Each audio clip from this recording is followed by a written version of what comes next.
பண்டிகை கால போக்குவரத்து நெரிசலுக்கு தீர்வு என்ன என்பது தொடர்பாக திண்டுக்கல் பகுதி மக்கள் தெரிவித்த கருத்துக்களை காண்போம். பண்டிகை காலங்களில் அதிகமாக கூட்ட நெரிசல் இருக்குது. குறிப்பாக தேசிய நெடுஞ்சாலையில் கூட்ட நெரிசலுங்கிறது அதிகமாக இருக்குது. வாகன ஓட்டிகள் சிரமப்படுறாங்க. இதுக்கு தீர்வாக என்னவா பார்க்குறீங்க? பண்டிகை காலங்களில் யாருக்குமே ஒரு முறையான திட்டமிடல் இல்லாமல் எல்லோரும் கிளம்பிடுறாங்க. அந்த சூழ்நிலையில் பார்த்திங்கன்னா வரும் வாகனங்களுக்கு அவங்க சரியாக டோல்கேட்டு இதெல்லாம் ஃபில் பண்ணி அமௌண்ட் வைக்கிறாங்களாங்கிறது ஒரு சந்தேகம்தான். அந்த மாதிரி சூழ்நிலையில் நெடுஞ்சாலை இப்போ சென்னையிலேருந்து ஒருத்தவங்க மதுரை போகணுன்னா 5 டோல்கேட்டை கடந்து வரணும். அப்படிங்கிறப்போ கூட்ட நெரிசல் அதிகமாக இருக்கும்.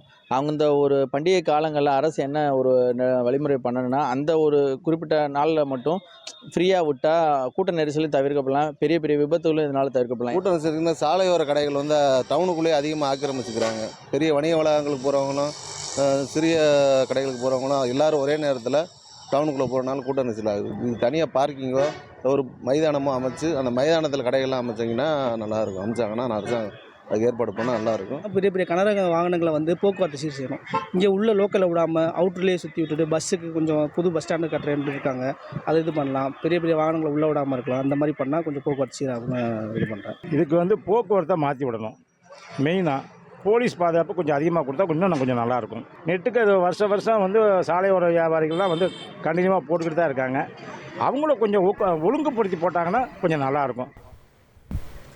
பண்டிகை கால போக்குவரத்து நெரிசலுக்கு தீர்வு என்ன என்பது தொடர்பாக திண்டுக்கல் பகுதி மக்கள் தெரிவித்த கருத்துக்களை பார்த்தோம். இனி செல்லும் இடமெல்லாம் செய்தி. தந்தி டிவியின் வாட்ஸ்அப் சேனலை ஃபாலோ பண்ணினா செல்ல இருக்கும் இடமெல்லாம் செய்தி. இதோ QR கோட் இப்பவே ஸ்கேன் பண்ணுங்க, ஃபாலோ பண்ணுங்க.